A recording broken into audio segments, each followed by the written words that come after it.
falar de cada uma delas agora. O infarto do ventrículo direito, pessoal, representa 50% dos casos de infarto de parede inferior, né, dos pacientes que têm infarto de parede inferior, eles apresentam infarto do ventrículo direito, né? Quando o paciente ele infarta o ventrículo direito, lembrando que o ventrículo direito é o ventrículo que o intensivista ele observa com mais cuidado, porque é onde você pode observar a tromboembolia pulmonar, é onde você pode observar a resposta volêmica, né? Na UTI a gente faz muito prova volêmica, né? Então o ventrículo direito acaba sendo o ventrículo de maior estudo dos intensivistas, enquanto o ventrículo esquerdo acaba sendo o ventrículo de maior estudo dos cardiologistas, né? Essa brincadeira aí que a gente faz, né? Quando o paciente ele tem infarto de VD, as complicações elas aumentam e a mortalidade aumenta. Quando é que você suspeita?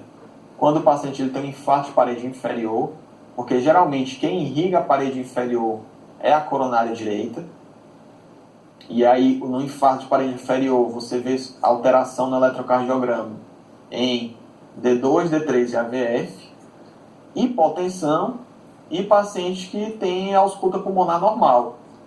Ou seja, o paciente chegou com história de infarto, a infarto de parede inferior e ele está hipotenso, a grande chance desse paciente ter infarto de ventrículo direito. Nesses pacientes, você não utiliza diurético. Por que você não utiliza diurético? Porque você precisa ter uma pré-carga adequada para entrar dentro do ventrículo direito. Você precisa de volume sanguíneo circulante, que é a pré-carga, para entrar dentro do ventrículo direito, e esse sangue ser ejetado para a circulação pulmonar, para depois chegar na circulação do ventrículo esquerdo e depois irrigar o coração pelas coronárias. Se você faz diurético, você diminui a pré-carga e todo esse ciclo que eu falei ele fica comprometido. Não utilizar nitratos, porque o paciente muitas vezes ele já está hipotenso. E também não utilizar IECA pelo mesmo motivo. Então, pessoal, muito cuidado com isso daqui, tá certo? Muito cuidado com isso daqui.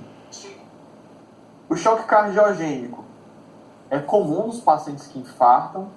Geralmente ocorre nos pacientes que têm um índice cardíaco baixo. Por quê? Porque o coração infartou.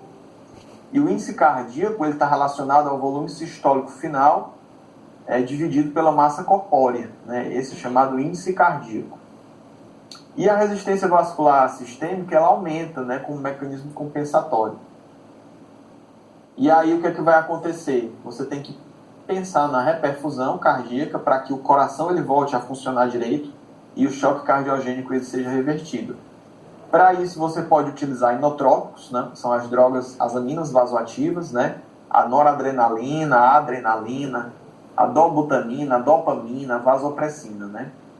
Você pode utilizar o catéter da artéria pulmonar, também conhecido como catéter de Swan-Ganz, que são duas pessoas que inventaram esse catéter. Eu vou contar para vocês uma história de um médico que na década de 20 do século passado, ele pegou um catéter tunelizado e cateterizou a artéria cubital, a veia cubital dele, né? E por essa veia ele chegou a atingir até o ventrículo direito, né? Ele chegou até o ventrículo direito dele, isso na década de 20. E aí ele foi expulso da faculdade de medicina por esse motivo. Olha só. Aí ele foi expulso da faculdade de medicina, né? Aí depois ele retornou, concluiu a faculdade. E aí, 30 anos depois, né? Reconheceram esse ato desse jovem estudante de medicina. Não quero que vocês façam isso, tá certo? Mas reconheceram ele e deram um prêmio Nobel para ele, reconhecendo o primeiro cateterismo cardíaco que foi realizado na década de 20. Um estudante corajoso fez o seu acesso venoso aqui, cubital, e enfiou um catéter até chegar no coração, né? Foi conhecido como o primeiro cateterismo cardíaco. E aí esse catéter de Swan-Ganz, né, ele é um catéter também chamado de catéter da artéria pulmonar. Ele vai ficar na artéria pulmonar. né? Ele entra pelo ventrículo, pelo átrio direito, ventrículo direito, entra lá na artéria pulmonar. E através da pressão da artéria pulmonar eu consigo estimar a pressão venosa central, a saturação venosa central, a pressão de oclusão da artéria pulmonar, a pressão da artéria pulmonar. E aí eu consigo calcular várias outras derivações que eu vou falar na aula de hemodinâmica. Existe o balão intraórtico, né, que é um balão que fica na aorta, óbvio. Ele é insuflado com gás hélio. E esse balão ele é insuflado e desinsuflado a cada ciclo cardíaco. Esse balão é introduzido pela veia femoral, pela artéria femoral, né? Tem uma máquina com gás hélio que fica monitorizando o ciclo cardíaco, e a cada sístole ele insufla e a cada diástole ele desinsufla. Qual é o objetivo disso? Claro que no paciente com choque cardiogênico, no momento que o balão intraórtico ele insufla na sístole, ele cria uma resistência à perfusão sanguínea, né, ao volume sistólico final. O que vai acontecer? Esse sangue é ejetado, ele encontra o balão na aorta e esse sangue ele volta para irrigar as coronárias com maior intensidade, com maior fluxo. Esse é o objetivo do balão intraórtico. Tem também a ECMO, que pode ser utilizada no choque cardiogênico. A ECMO é a membrana de oxigenação extracorpórea. É uma membrana no qual você faz um sistema de circulação extracorpórea, tira o sangue através de uma veia femoral, ou de uma artéria femoral, ou de uma jugular, ou de uma carótida, né? Geralmente é jugular, geralmente é veno-venosa, a gente chama de ECMO veno-venosa, porque o risco de sangramento é menor. E esse sangue passa por essa membrana, oxigena o sangue e depois volta para o paciente, né? Tem sido utilizado também nos casos de hipoxemia refratária, né? Muitas vezes o paciente está em ventilação mecânica.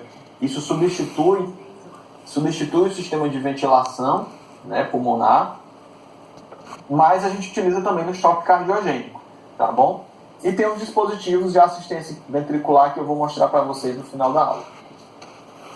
Tem esse trabalho do New England que comparou o uso do balão intraórtico, né, em pacientes com infarto no choque cardiogênico, avaliou 600 pacientes e ele viu que a mortalidade foi mais ou menos igual nos pacientes controle e nos pacientes que utilizaram o balão intraórtico.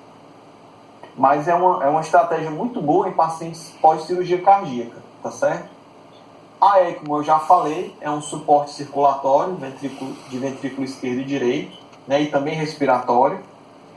E também tem esse Impella, né, que é um aparelho que ele ajuda a descomprimir o ventrículo esquerdo. Ele é instalado de modo percutâneo. Ele aspira o sangue do ventrículo esquerdo e joga na aorta, né? Então ele produz um débito cardíaco de 2,5 litros por minuto. Então ele vai agir só aumentando o débito, ele não vai oxigenar o sangue, né? E existem as complicações mecânicas do infarto, né, que são a rotura de músculo papilar, ou seja, o músculo papilar ele pode se romper pelo infarto, né, existe necrose tecidual e pode haver essa ruptura. O septo ventricular, que separa o ventrículo direito e o ventrículo esquerdo, também pode se romper. E a parede do ventrículo esquerdo também pode se romper por necrose, né?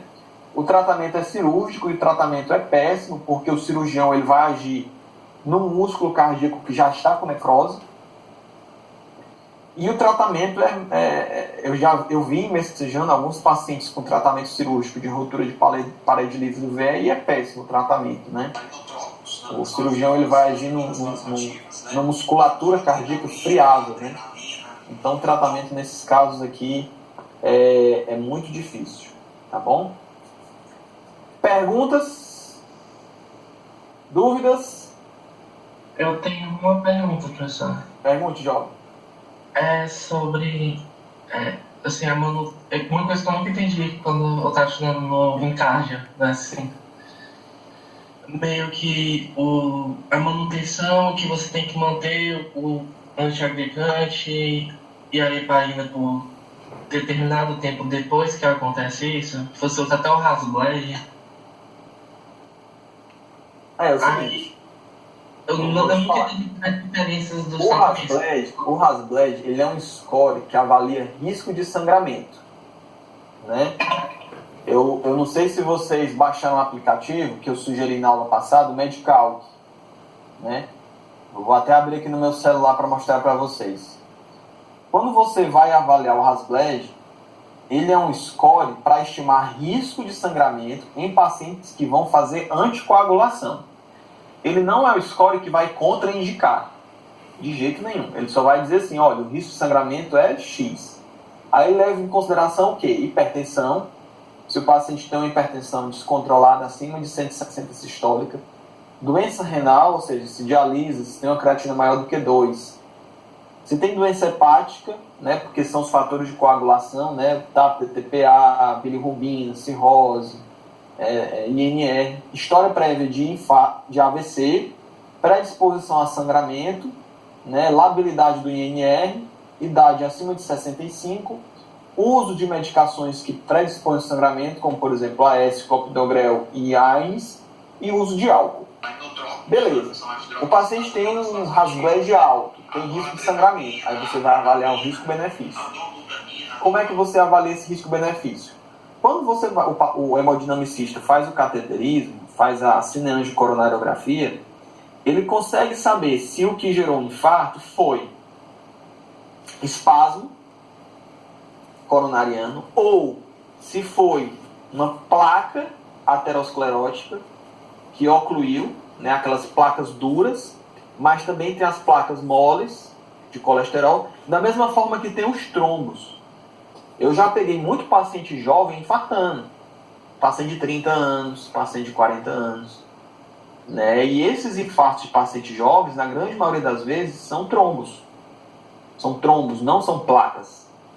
Né? Você faz o estudo coronariano, as coronárias do paciente ela é lisa, né? Ela é pérvia. E geralmente são trombos. Quando existe trombo, aí existe uma indicação de anticoagulação. Da mesma maneira que se o paciente ele tem uma fibrilação atrial, a chance desse paciente fazer um AVC é altíssima. A chance desse paciente ter um acidente vascular cerebral ou ter uma fibrilação atrial, ela é altíssima. Da mesma forma, se o paciente tem endocardite, se ele tem um trombo não só coronariano, mas um trombo aderido em alguma válvula, por exemplo, esse paciente tem que ser